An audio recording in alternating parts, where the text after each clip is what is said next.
O Aloysio Andrade, psiquiatra, homeopata, bom dia. Bom dia, Eduardo, Fernanda. Bom dia. Matheus, todos os ouvintes internautas que acompanham a Itatiaia. E um comentário rápido, Eduardo. Estava vendo que a primeira vez que se teve uma exibição de uma televisão colorida foi em 1929, nos estúdios Grambel. E acredita que a primeira novela colorida que tivemos no Brasil foi a Gabriela Cravo e Canela, foi em 1975. Eu estava fazendo pré-vestibular e me lembro bem, né? Você vê como que as coisas andavam devagar, né? 46 anos para poder uma invenção se tornar uma coisa de uso comum. Então, hoje em dia, nós temos tido uma velocidade muito grande, né? E estamos precisando do auxílio, Fernanda, de duas expressões que hoje é dia de Nossa Senhora do Perpétuo Socorro e o louvado seja Deus, porque do jeito que nós estamos sobrecarregados, né, Fernando? Estamos precisando mesmo de segurar na mão de Deus. Então, Nossa Senhora do Perpétuo Socorro e Deus para sempre seja louvado. O Brasil só vem se tiver escândalo. Se você tropeçar, não vem não. Se der like na rede social. Um absurdo, né, Eduardo? Uma falta de sensibilidade, uma falta de bom senso, né? Até porque o número de brasileiros que falecem no exterior não é nenhuma centena de milhar, né? São poucos casos, são exceções, excepcionalmente acontece isso, né? Então a gente vê que a burocracia, a administração pública, ela continua dando um mau exemplo, né? Da burrice, da falta de sensibilidade e do atraso com relação às coisas que deviam estar sendo vistas com muito mais atenção, muito mais carinho. Carinho, esse é o nome para se falar sobre uma pessoa que faleceu e sua família, né? Porque para quem não acredita em plano espiritual, a pessoa morreu, acabou, né? Mas a família, esse sofrimento, né? A pessoa ficar, né, lá dentro de um frigorífico, né? Isso daí é uma coisa, Eduardo, que é muito maldoso o tipo de raciocínio. Aumenta aí a inquietude da gente que está andando nas ruas, porque agora, né, você não precisa do toxicológico, você não sabe realmente o histórico da pessoa, ela pode estar realmente, né, tendo feito uso de drogas e tudo. No mínimo, eu acho que tinha que ter. Vai aumentar o custo, então diminui um pouco dos impostos, das taxas que o governo está adorando aumentar e gera acessibilidade, que a acessibilidade não é você mudar a regra para tornar ela mais fácil no sentido de dizer assim, é mais fácil para mim. Não, você tem que tornar ela mais relevante para a sociedade. O que eu faço? Eu diminuo a segurança da Fernando, Eduardo, do doutor Aloysio que está andando na rua, em troca de quê? Em troca de mais uma medida populista. Estou gerando a oportunidade das pessoas tirarem a carteira. Meu amigo, então gera emprego. Então coloca dinheiro na mão das pessoas para que elas não precisem fazer isso. Aloysio Andrade.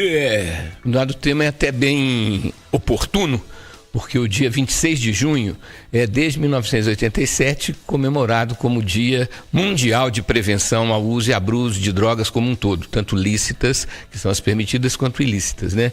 Eu vejo nessa definição aí que o presidente faz um absurdo, uma coisa completamente ridícula, Eduardo, porque dizer que vai encarecer o custo que é para nós, cidadãos brasileiros, dos acidentes de motocicleta, dos acidentes causados por motoqueiros muitas vezes não habilitados, né?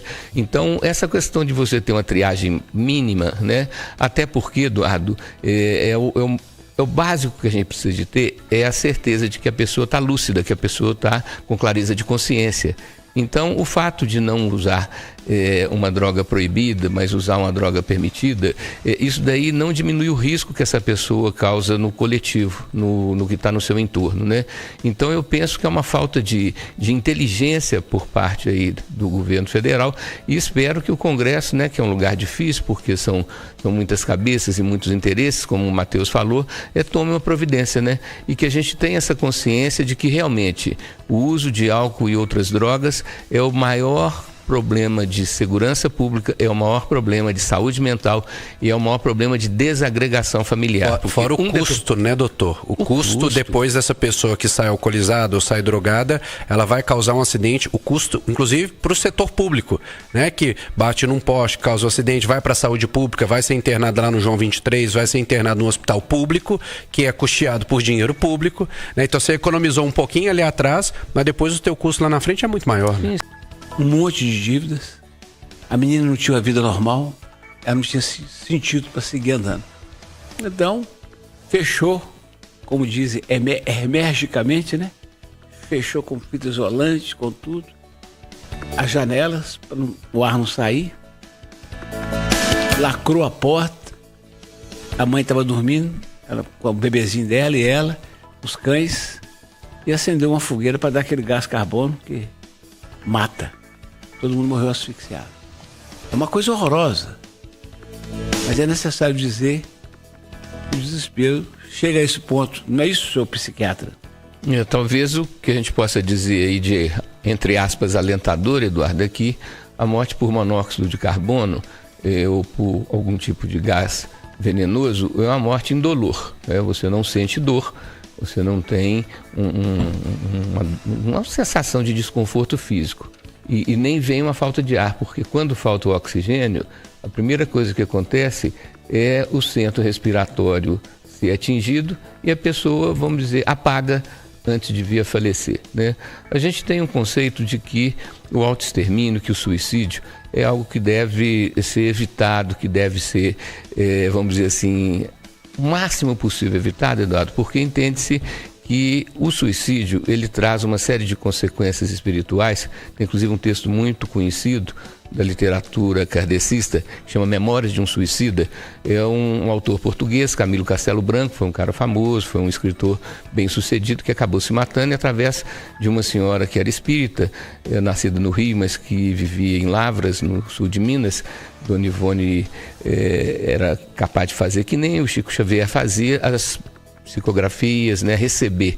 E o Camilo Castelo Branco, depois de falecido, pede a Dona Ivone para psicografar e ele fala o que o levou a se matar e os passos posteriores, né? Ele diz, inclusive, que existe um hospital espiritual, porque a primeira coisa que acontece com o suicida, segundo ele, é o arrependimento, né? Porque vê-se a vida, Eduardo, estar em corpo físico, antes de ser um desafio, como uma oportunidade de a pessoa evoluir emocionalmente, evoluir mentalmente, evoluir espiritualmente, para em existências futuras, se houverem, que a gente possa ir para lugares mais evoluídos do ponto de vista espiritual, com menos dor, com menos sofrimento, com menos mentira, com menos injustiça e principalmente com menos falta de amor ao próximo. Então, estar em corpo físico seria, dentro do ponto de vista kardecista, uma oportunidade para evoluirmos e podermos ir para outros planos superiores, né? Agora, corta o coração a gente vê uma situação dessa, né? A falta de dinheiro, e você vê que muitas vezes não é só a falta de dinheiro, Eduardo, porque um imóvel desse tem o seu valor, né? Ele, se fosse negociado, elas fossem para um lugar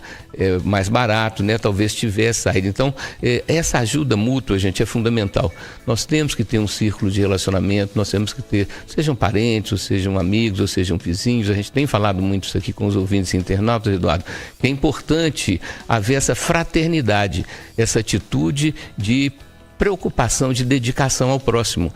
Essa rede, né? Essa rede que nem tem a rede de vizinhos para poder trabalhar a questão da segurança, para proteger essas pessoas que estão em condições, principalmente mentais e emocionais, prejudicadas. Se você estiver passando um momento difícil, não esquenta a cabeça não. Não desespera não. Ligue para o CVV, Centro de Valorização da Vida. Procure o padre, o pastor, procure a pessoa amiga, converse com a família. Não desespera não, né, doutor Luiz? Porque às vezes o que a pessoa está precisando de fazer, Eduardo, é colocar para fora um sentimento que está intoxicando dentro, né?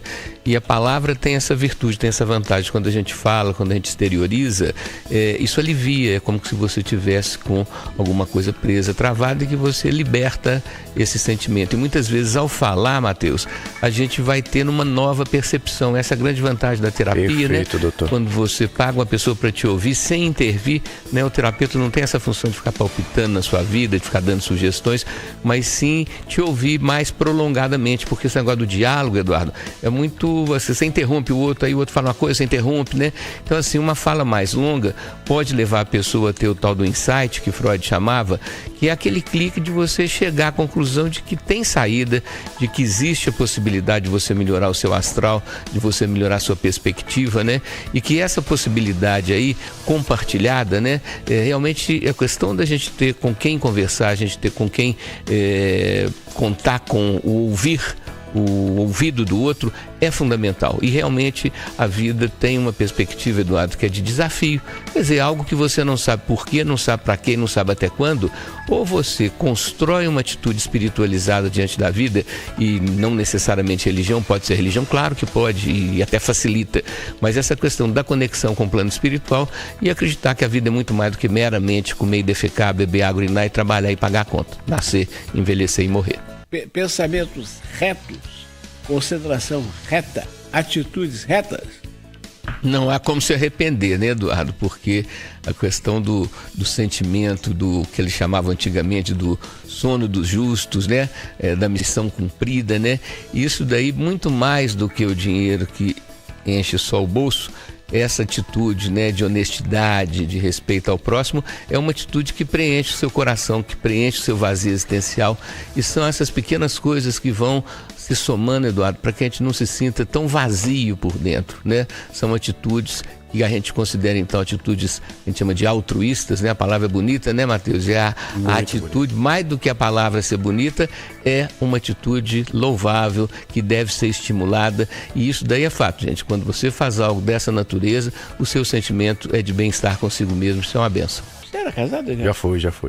Já separou. Até um ano já. A vida tá assim, toda vez que eu pergunto a alguém, como é que tá a patroa? Separamos, não vou perguntar mais não. Ó, doutor Luiz, é uma boa?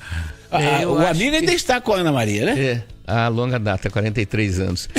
A gente tem um termo na química, Eduardo, que é o catalisador. O catalisador é uma substância, um contexto que agiliza a reação química, faz com que essa reação química ocorra e de uma maneira mais rápida. E depois esse catalisador, Fernando, ele sai. Entendeu? É que nem o calor, você esquenta o leite para poder misturar um chocolate não solúvel, que é o melhor chocolate que tem, e depois que você misturou o chocolate, você sopra o calor e o calor vai embora. O calor é um catalisador, é um agilizador. Então eu acho que essa função de agilizador é uma função importante, é uma função necessária e que pode muitas vezes trazer algo que a pessoa sozinha não conseguiria achar, né? Eu acho que os relacionamentos precisam de ser mais amplamente buscados, né? Para a gente ter um critério, ter uma seleção, porque dentro da teoria de que quem ama o feio, lindo lhe parece, muitas vezes isso que acontece, a mulher, mais as mulheres do que os homens, projeta nesse candidato a namorado ou a ficante o seu amor e vê nesse homem uma coisa que ele não é, nunca foi nem nunca vai ser.